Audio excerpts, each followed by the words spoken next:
दोस्तों very good morning to all of you. एक नए महीने की शुरुआत हो चुकी है और 1 सितंबर 2020 के करंट अफेयर्स के जितने भी क्वेश्चंस बनते हैं उसको इस वीडियो में डिस्कस करेंगे।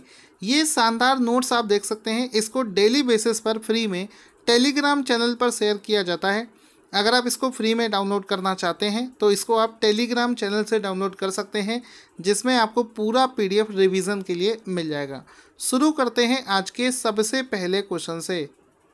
दोस्तों कल अचानक से ट्विटर पर एक फाइट शुरू हो गई थी, जिसमें कि कई लोग अमूल को लेकर ट्वीट कर रहे थे। अमूल जिसका आप दूध का पैकेट या फिर बटर या फिर कोई भी प्रोडक्ट लेते होंगे, और इसको लेकर एक क्वेश्चन बना है। वो क्या बना है वो समझते हैं। क्वेश्चन यहाँ पर दोस्तों बना है कि अगस्त 2020 में जारी की गई एक रैंकिंग है जिसका नाम है Rabobank's global top 20 dairy companies की लिस्ट में अमूल कंपनी को कौन सा स्थान मिला है।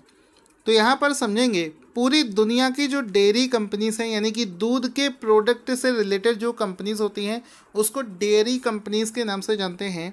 और ऐसी ग्लोबल में टॉप 20 कंपनीज की लिस्ट जो जारी करी गई है उसमें भारत की अमूल कंपनी को 16वां स्थान प्राप्त हुआ है। ऑप्शन नंबर बी इसका राइट आंसर हो जाएगा कि भारत की अमूल को 16वां स्थान यहाँ पर मिला है।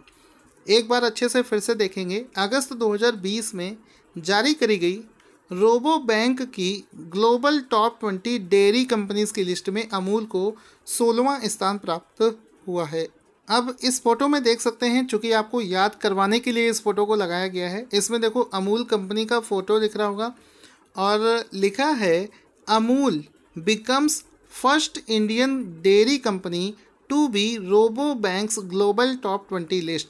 यानी कि रोबो बैंक का जो टॉप 20 का लिस्ट है उसमें शामिल होने वाली अमूल भारत की पहली डेयरी कंपनी बनी है। तो इतिहास में पहली बार जो चीज़ होती है वो एग्ज़ाम में इम्पोर्टेंट हो जाती है, और इसमें अमूल को मिला है 16वां स्थान। ठीक है, आगे चलते हैं।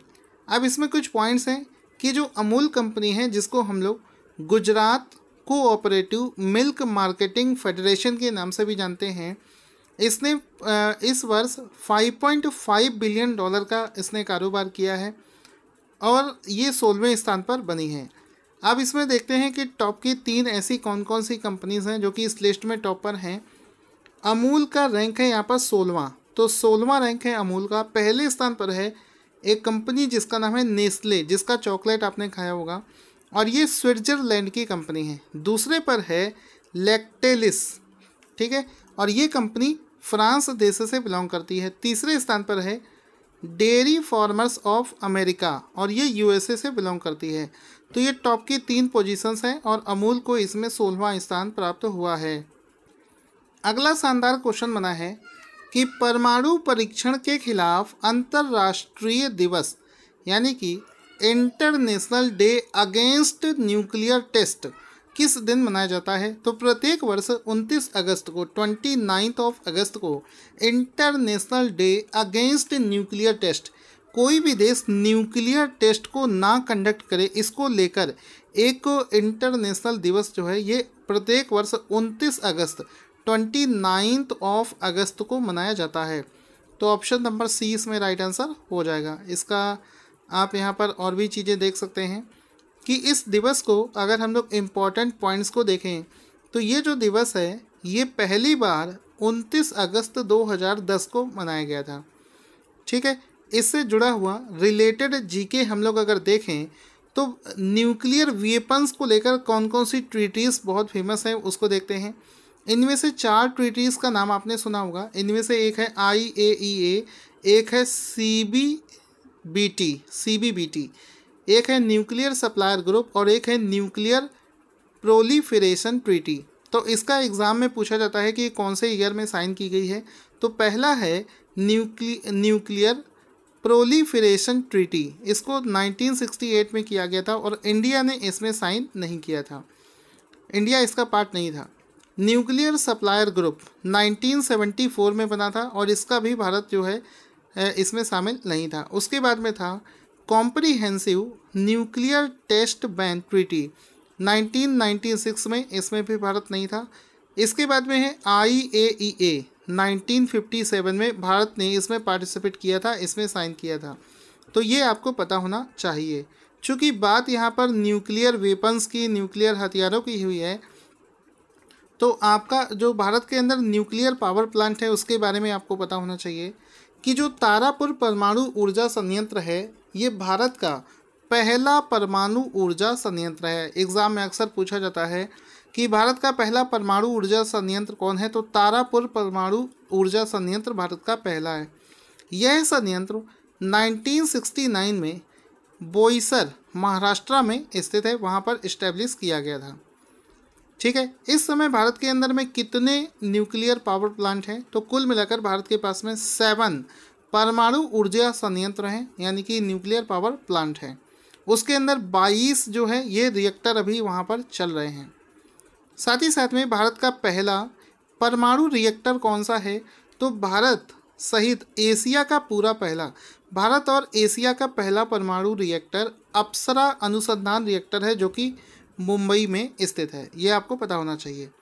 चूँकि आपको पता होगा परमाणु ऊर्जा का इस्तेमाल हम लोग बिजली के लिए करते हैं, तो आपको ये भी पता होना चाहिए कि हमारे देश में वर्तमान में 5 बिजली के ग्रिड हैं। 5 बड़े बड़े पूरे देश के अंदर में ग्रिड हैं जिसकी बिजली सप्लाई इसके द्वारा ही होती है। उनमें से कौन कौन से हैं, एक है पूर्वी, पश्चिमी, उत्तरी, दक्षिणी, पूर्वोत्तर। ये 5 हमारे इस समय बिजली के ग्रिड हैं और रिएक्टर हमारे पास में 7 हैं। अब इन रिएक्टर्स के बारे में हम लोग डिस्कस करेंगे। जैसे कि आप देख सकते हो एग्ज़ाम में अक्सर पूछा जाता है list of nuclear power plants in India, exam में आपसे पूछा जा सकता है। तो सबसे पहले हमारा प्लांट है जो न्यूक्लियर पावर प्लांट, वो है तारापुर न्यूक्लियर पावर प्लांट। ये ऑपरेटेड है किसके द्वारा, NPCIL nuclear power corporation of India limited के द्वारा चलाया जा रहा है। महाराष्ट्र इसकी लोकेशन है। तारापुर पावर प्लांट कहाँ पर स्थित है, महाराष्ट्र में स्थित है। इसके अलावा भी कुछ और फैक्ट्स हैं, इसकी कैपेसिटी, टाइप किस तरीके का है, ये एग्ज़ाम में ज़्यादा नहीं पूछा जाता है, लेकिन आप इसको भी पढ़ सकते हो PDF डाउनलोड करके। PDF ज़रूर डाउनलोड कर लेना टेलीग्राम से, वहाँ से आप रिवीजन अच्छे से कर पाओगे। उसके बाद में है राउत भाटा। राउत भाटा इसकी लोकेशन है राजस्थान। इसके बाद में है कुडांकुलम पावर प्लांट, ये तमिलनाडु राज्य में स्थित है। इसके बाद में आता है हमारा काइगा परमाणु प्लांट। तो काइगा जो है ये कर्नाटका राज्य में स्थित है। इसके बाद में है काकरापारा, ये जो काकरापारा है ये गुजरात राज्य में स्थित है। इसके बाद में है कल्पक्कम न्यूक्लियर पावर प्लांट जो कि तमिलनाडु राज्य में स्थित है। इसके बाद में आता है नरोरा पावर प्लांट जो कि उत्तर प्रदेश में स्थित है। तो ये भी आपको पता होना चाहिए। तो यहाँ पर हमने जो शुरुआत करी थी वो न्यूक्लियर एक दिवस को लेकर क्वेश्चन कर रहे थे, जिसको लेकर देखो international day against nuclear test, ये वाला क्वेश्चन किया था। और इससे जुड़ा हुआ जितना भी स्टैटिक GK का क्वेश्चन बनता है उसको भी हमने यहाँ पर डिस्कस कर लिया। दोस्तों आप लोगों से एक रिक्वेस्ट करूँगा कि अगर आप लोग मंथली करंट अफेयर्स को परचेज़ करना चाहते हैं, उसमें बिल्कुल जैसा मैं आपको पढ़ा रहा हूँ बिल्कुल ऐसा ही शानदार कंटेंट आपको मिलेगा। वीडियो के डिस्क्रिप्शन में आपको लिंक मिलेगा, मंथ वाइज PDF है, वहाँ पर जाकर आप उसको परचेज़ कर सकते हैं। परचेज़ करते ही आपको सारे PDF मंथ वाइज मिल जाएंगे। रिवीजन करना शुरू कर दो सो दैट आप अच्छे से एग्ज़ाम में तैयारी से पहुँच सको। अगला प्रश्न है कि निम्नलिखित में से कौन T20 मैचों में 500 विकेट हासिल करने वाले क्रिकेट के पहले गेंदबाज बन गए हैं। तो हाल ही में T20 मैचों में 500 विकेट लेने वाले पहले खिलाड़ी बने हैं ड्वाउन जॉन ब्रैवो। ब्रैवो के नाम से आप लोग इनको जानते होंगे। ऑप्शन नंबर D इसका राइट आंसर हो जाएगा। यहाँ पर आप इनका फ़ोटो भी देख सकते हैं, इसमें देखो लिखा है 500 विकेट्स इन T20, यानी कि T20 में पहले 500 विकेट लेने वाले खिलाड़ी बने हैं डाउन ब्रैवो। डाउन ब्रैवो इसका राइट आंसर हो जाएगा और ये वेस्ट इंडीज़ टीम से बिलोंग करते हैं। तो ये भी आपको पता होना चाहिए कि वेस्ट इंडीज टीम से बिलोंग करते हैं। अगला प्रश्न है राष्ट्रीय शिक्षक पुरस्कार 2020 नेशनल टीचर अवार्ड 2020 किसे प्रदान किया गया है। आंसर हो जाएगा इन ऑप्शंस में से सुधा पेनुली। हाल ही में सुधा पेनुली को राष्ट्रीय शिक्षक पुरस्कार 2020 से सम्मानित किया गया है। ऑप्शन नंबर A इसका राइट आंसर हो जाएगा। अब इसमें इंपॉर्टेंट पॉइंट्स को समझते हैं। इसके इम्पोर्टेंट पॉइंट्स हैं। ये जो सुधा पेनुली हैं, ये हैं कौन? सुधा पेनुली एकलव्य मॉडल रेजिडेंशियल स्कूल की अध्यापिका हैं। और ये जो एकलव्य मॉडल पर स्कूल बनाए जाते हैं, इनको जनजातीय मामलों के मंत्रालय के द्वारा स्थापित किया गया था। अगर आपसे बात करें एकलव्य मॉडल वाले जो स्कूल होते हैं EMRS, इनकी स्थापना 1997 से 98 के दौरान में रिमोट एरियाज़ में जो ST कैटेगरीज़ के बच्चे होते हैं उनको गुणवत्तापूर्ण शिक्षा देने के लिए इस एकलव्य मॉडल स्कूलों को स्थापित किया गया था। आगे चलते हैं। क्वेश्चन बनेगा कि मेजर ध्यानचंद्र विजय पथ योजना किस राज्य में शुरू करी गई है? आंसर हो जाएगा option number B, Uttar Pradesh इसका राइट आंसर हो जाएगा। भारत के राज्य उत्तर प्रदेश में मेजर ध्यानचंद्र विजय पथ योजना की शुरुआत करी गई है। इसमें आप देख सकते हैं ये ऐड उत्तर प्रदेश सरकार के द्वारा। इस योजना को किसके द्वारा शुरू किया गया है? तो इस योजना को केशव प्रसाद मौर्य जी के द्वारा इस योजना को शुरू किया गया है। हाल ही में आपको पता होगा मेजर ध्यानचंद्र जी की जयंती मनाई गई है, उसी के अवसर पर इस चीज़ को अनाउंस किया गया है। अब इसमें क्या होगा, इस योजना के तहत क्या करना होगा? इस योजना का नाम है मेजर ध्यानचंद्र विजय पथ, ठीक है। और यहाँ पर आपको एक मशीन दिख रही होगी जो कि रोड बनाने के लिए इस्तेमाल करी जाती है। तो इस योजना में क्या किया जाएगा कि इस योजना के तहत 19 अंतर्राष्ट्रीय खिलाड़ियों को उनके घर तक सड़क संपर्क बनाया जाएगा। यानी कि 19 खिलाड़ियों को इसमें चिन्हित किया गया है, इंटरनेशनल खिलाड़ियों को, और उनके घर तक सड़क बनाने की परियोजना को हाल ही में केशव प्रसाद मौर्य जी ने शुरू किया है। इस योजना को उत्तर प्रदेश सरकार के द्वारा चलाया जाएगा। आगे चलते हैं। अगस्त 2020 में CISF ने अपने पेंशन भोगियों के लिए किस नाम से एक मोबाइल एप्लीकेशन को लॉन्च किया है? आंसर हो जाएगा pensioners corner. Option number A इसका राइट आंसर हो जाएगा कि हाल ही में अगस्त 2020 में CISF ने अपने जो पेंशन भोगी होते हैं उनके लिए एक मोबाइल एप्लीकेशन लॉन्च किया है जिसका नाम है pensioners corner. Option number A इसका राइट आंसर हो जाएगा। अब आप इसमें देख सकते हैं, इसमें लिखा है CISF launched pensioners corner mobile application, जिसके माध्यम से घर बैठे ही जो इसके पेंशन भोगी हैं वो अपनी पेंशन से संबंधित सभी जानकारियों को हासिल कर सकते हैं। इसको CISF ने लॉन्च किया है। इम्पॉर्टेंट पॉइंट्स देख लेते हैं।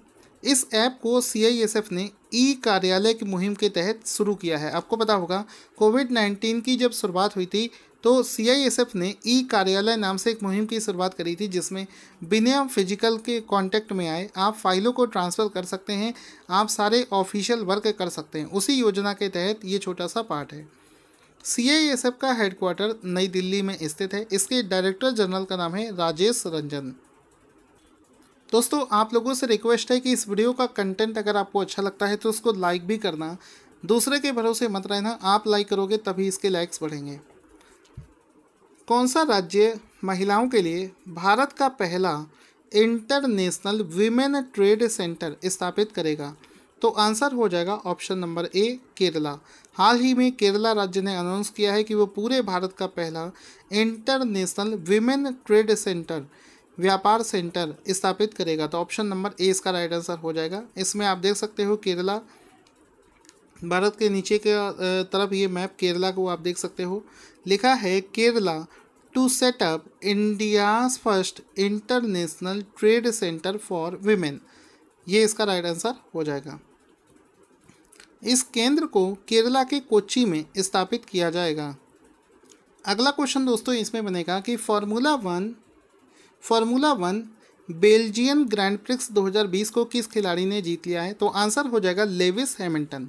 ऑप्शन नंबर डी इसका राइट आंसर हो जाएगा कि हाल ही में फार्मूला वन का जो बेल्जियन ग्रैंड प्रिक्स 2020 है इसको लेविस हैमिल्टन ने जीत लिया है। ऑप्शन नंबर डी इसका राइट आंसर हो जाएगा। आप इसका फोटो भी देख सकते हैं लेविस हैमिल्टन का, जिन्होंने इस इवेंट को जीत लिया है। यहाँ पर आप देख सकते हैं लेविस हैमिल्टन पहले पोजीशन पर है जिन्होंने हाल ही में इस फार्मूला वन रेस को जीत लिया है, बेल्जियन ग्रैंड प्रिक्स को जीत लिया है। ये ऊपर लिखा हुआ भी आपको दिख रहा होगा बेल्जियन ग्रैंड प्रिक्स। जब आप PDF को डाउनलोड करोगे तो आप आराम से इन सभी चीज़ों को रिवीजन भी कर पाओगे। दोस्तों आप सभी को बिग बाज़ार के बारे में पता होगा, जहाँ पर आप लोग शॉपिंग करने जाते हो, बिग बाज़ार। उसी का जो ये बिग बाज़ार है, ये फ्यूचर रिटेल बिजनेस ग्रुप का एक छोटा सा वेंचर है। तो हाल ही में क्या हुआ है, निम्नलिखित में से किसने किशोर बियानी का फ्यूचर रिटेल बिजनेस का अधिग्रहण करने की घोषणा करी है? तो इसका अधिग्रहण कर लिया है हाल ही में रिलायंस रिटेल वेंचर्स लिमिटेड ने। ऑप्शन नंबर सी इसका राइट आंसर हो जाएगा। चूंकि रिलायंस भी अब इस बिज़नेस में आना चाहता है, इस वजह से रिलायंस ने फ्यूचर रिटेल बिजनेस का अधिग्रहण कर लिया है। तो ऑप्शन नंबर सी इसका राइट आंसर हो जाएगा। इसमें आप देख सकते हैं फ्यूचर ग्रुप जिसका बिग बाज़ार आपने सुना होगा, उसको अब रिलायंस इंडस्ट्रीज के द्वारा ले लिया गया है। ये जो डील हुई है ये 24,713 करोड़ रुपए में हुई है। दोस्तों अभी लगभग 10 दिनों पहले मैंने आपको क्वेश्चन करवाया था, जिसमें मैंने आपको काउकाज एक्सरसाइज के बारे में बताया था। तो किस देश में आयोजित होने वाली बहुपक्षीय सैन्य अभ्यास जिसका नाम है काउकाज 2020 में कोविड-19 की वजह से भारत ने शामिल होने के लिए मना कर दिया है? तो आंसर हो जाएगा ऑप्शन नंबर सी, रसिया। रूस इसका राइट आंसर हो जाएगा। रसिया में काउकाज नाम की एक्सरसाइज को ऑर्गेनाइज किया जा रहा है, जिसमें मल्टी नेशन ये इवेंट होगा, बहुत सारे देश के लोग आएंगे, लेकिन इसमें भारत ने पार्टिसिपेट करने से मना कर दिया है ड्यू टू कोविड-19 के रीज़न की वजह से। इस इवेंट को 15 से 26 सितंबर के बीच में ऑर्गेनाइज किया जाना है। दोस्तों आई होप आपको वीडियो पसंद आया होगा। दोस्तों अगर आपको वीडियो पसंद आया है तो दिल से इस वीडियो को लाइक करिएगा। साथ ही साथ में आज का क्वेश्चन जिसका आंसर आपको देना है कि हाल ही में किस कंपनी के सीईओ केविन मेयर ने अपने पद से इस्तीफा दे दिया है? अपना आंसर कमेंट बॉक्स में लिखना ना भूलें। Thank you for watching this video. Once again इस वीडियो को लाइक और शेयर करना ना भूलें।